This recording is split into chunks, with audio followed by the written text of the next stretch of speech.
Have you guys ever thought about making a pistol build that is not a one-shot build? If you haven't, then I do have a build today, which is a pistol build, but not a one-shot pistol build. It is a crit build. Yes, it's a crit build that is doing crazy amount of damage as obviously as a crit. Now, we do have survivability on this build too at the same time. I think I hit the perfect balance here with in terms of damage and survivability, and that's exactly what I want to show you here. My goal was to actually hit more than 1 million crits on the body, which I achieved it by a long margin, and we do have survivability, whether it's the regen, protection from elite, or even hazard protection. Yes, we do have all of them in this one build. Now, how you can achieve that, that's exactly what I'm going to show you today. So without any further ado, let me show you the build. But first, we need to kind of address the modifiers here. So let's do that first. Alright, now as for the modifiers over here, we're using the security link active modifier. So whenever we hit the active modifier button, we're going to be going straight to tier 5 in stamina. That means we're going to get a lot of total armor, which is awesome. However, this will synergize really well with our passive modifiers. For example, the safety first, which says that hazard protection is increased by 7.5% for every stamina tier we have. So since we're going to be at max stamina tier, this will give you a lot of hazard protection, something like 85% of hazard protection, which is really good.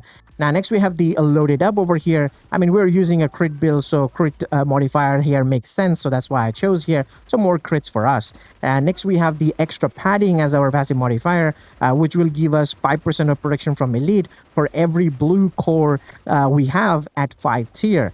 In stamina, which again going to be a lot of protection from elite. We can get like 40 to 45% of protection from elite from this, which is awesome. So with this modifier combination over here, we're not only gaining damage but also at the same time survivability, and you can do this every 60 seconds. So that's kind of nice. So that's pretty much the modifiers here.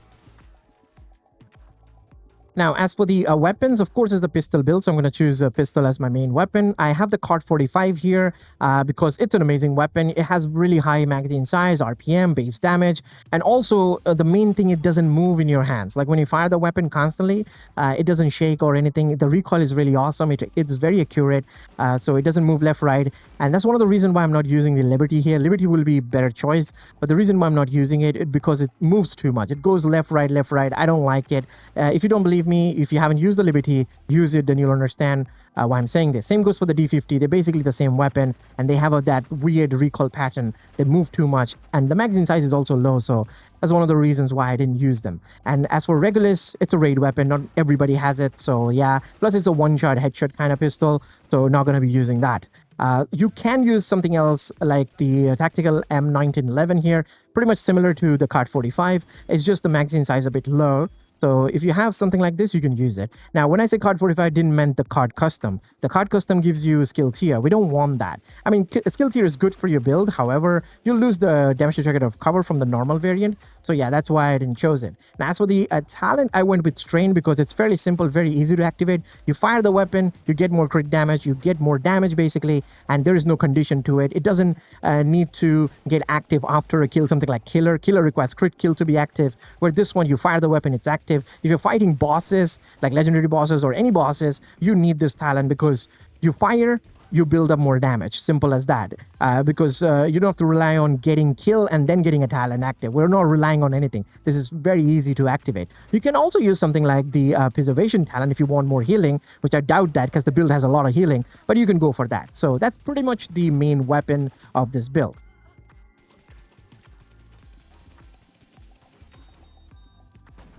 Now, as for the build, this is the build over here. As you can see, it took me some time to assemble here, like all the pieces of the new brand set, as well as the, optimizing them and all that. So a like will be appreciated here. And now, as for the specialization, I'm using Technician, mainly because of 3 reasons. One is the skill tier. Second is the Artificial Hive. And the third one to do more damage to was like drones and warhounds and stuff. So that could be handy if you're playing like Legendary Mission or just fighting against Black Tusk NPCs. Now, I just mentioned that I'm using the new brand set, right? Which is the Eminence Armament. So Eminence Armaments gives you a lot of pistol damage, like 60%, but also 5% weapon damage. So basically 65% of pistol damage, right? Now that 100% increased threat is kind of useless, especially when you're playing solo, because you're always the threat, right? But if you're playing in a group, so you have to keep in mind, see if you're getting targeted a lot by the enemies or not.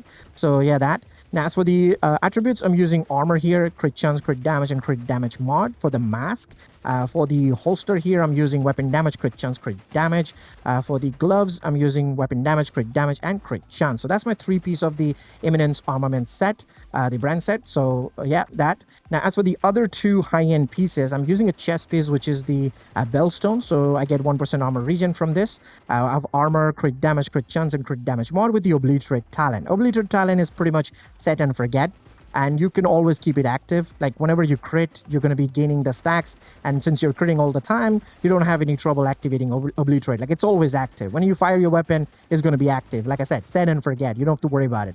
Now you could use Intimidate, however, it's going to need a bonus armor and you need to fight up close, which we are not doing most of the time. I am hitting targets that are far away, so Obliterate is the better choice in my opinion, so that's why I'm using it. Now, as for the other piece that I have is my knee pad. It's the Emperor's Guard knee pads. It's a Murakami piece, so it gives me 15% of skill duration, which is not that useful for our skills that we are using. However, we get that 1% armor regen attributes as a name stat, which is awesome. So that's why we're using it. We have armor here and crit damage.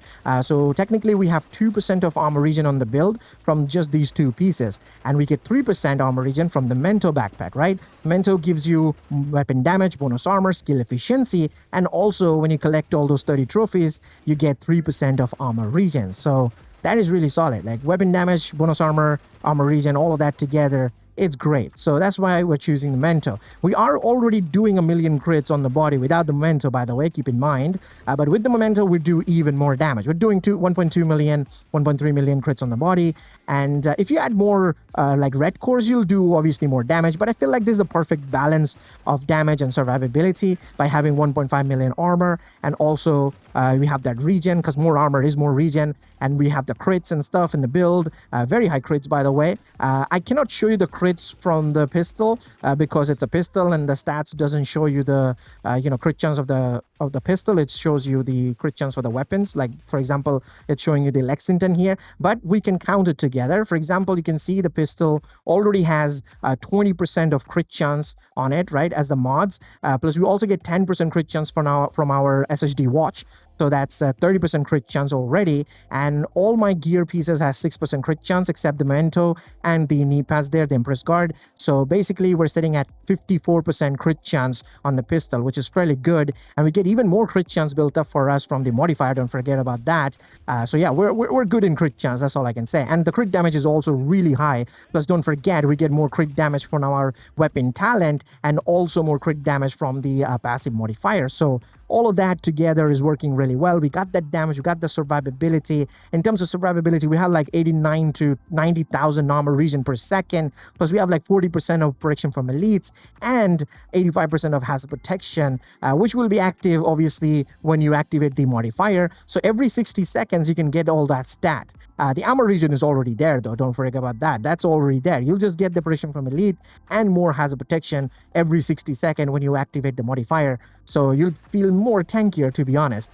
So overall, it works really well. Like it is surviving, it is doing damage. It's super simple to use. Just point and shoot. No complex mechanic or anything. No need to proc this, proc that. Just use a shield, guard yourself, use a pistol, pew, pew, pew. You're gonna destroy everything. It is doing that much damage. Like seriously. I tried to use directives, like all 5 directives didn't work because it's bugged out. So it gave me 2 randoms most of the time, or sometimes just nothing. So yeah, whatever, but it works really, really well. You can just use with directive. When they fix it, of course, it's a really solid build. It is really good build. You should try it out if you haven't already. And let me know your thoughts on the comment section, and I will see you guys in the next one. Till then, peace.